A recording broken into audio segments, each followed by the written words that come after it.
আমরা জানি সাম্প্রদায়িক সম্প্রীতির ঐতিহ্য বাংলাদেশের গর্ব এবং বাংলাদেশের ইতিহাস।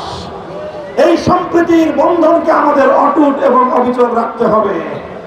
আমরা দেখিয়েছি শেখ হাসিনার রাজনীতির কূটকৌশল ছিল সংখ্যালঘুদেরকে রাতের অন্ধকারে কান্নাগিনি হয়ে ছবল মারত, দিনের আলোতে ওঝা হয়ে ঝাড়তে আসতো। এটা ছিল শেখ হাসিনার কৌশল।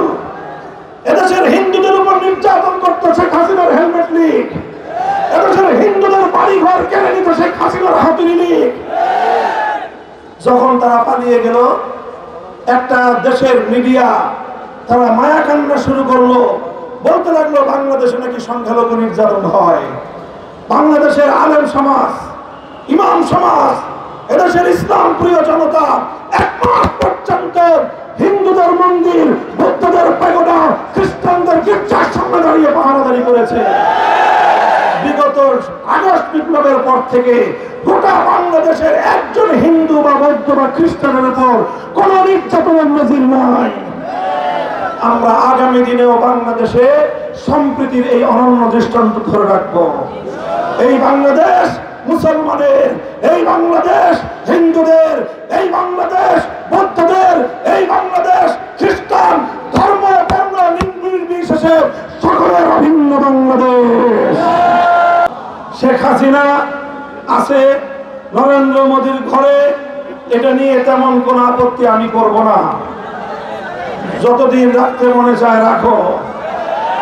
16 বছর তোমাদেরকে অনেক সার্ভিস দিয়েছে, এবার তোমার সেই ঋণ পরিশোধ করার পালা থাকে।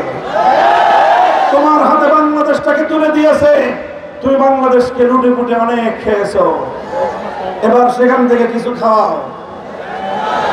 কিন্তু সেখানে বসে যদি আমার বাংলাদেশের স্বাধীনতার বিরুদ্ধে কোনো ষড়যন্ত্র করে, এদেশের মুসলমান বরদাস্ত করবে না।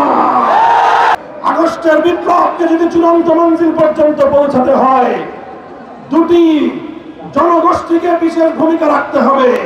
প্রথম জনগোষ্ঠী হলো ছাত্র জনতা, দ্বিতীয় জনগোষ্ঠী হলো আলেম সমাজ। 15টা বছর পর্যন্ত বাংলাদেশের মানুষের ভোটের অধিকার কেড়ে নিয়েছিল। এদেশের মানুষের অধিকার কেড়ে নিয়ে তারা তাদের সেবাদাস, তাদের গোলাম শেখ হাসিনাকে বাংলাদেশের জনগণের উপর 15টা বছর পর্যন্ত চাপিয়ে রেখেছিল। আজ তারা শেখ হাসিনাকে ডেকে নিয়ে তাদের কাছে আশ্রয় দিয়েছে। আমরা অন্তর্বর্তীকালীন সরকারের কাছে দাবি জানাতে চাই, জাতিসংঘের অধীনে বন্দি বিনিময় চুক্তির মাধ্যমে শেখ হাসিনাকে সেই রাষ্ট্র থেকে ফিরিয়ে এনে বিচারের কাঠগড়ায় দাঁড় করাতে হবে। সংগ্রামী সাথী ও বন্ধুগণ, আমাদের স্পষ্ট কথা, আমরা নতুন একটি বাংলাদেশ গড়তে চাই, যেই বাংলাদেশে কোনো বিদেশি রাষ্ট্রের প্রভুত্ব থাকবে না, যেই বাংলাদেশে কোনো বৈষম্য থাকবে না, যে বাংলাদেশের মানুষ তাদের ভোটাধিকার ফিরে পাবে, যে বাংলাদেশের মানুষ তাদের ভোটের অধিকার ফিরে পাবে, যে বাংলাদেশের প্রতিটি মানুষ স্বাধীনভাবে তার মনের কথা বলে যেতে পারবে।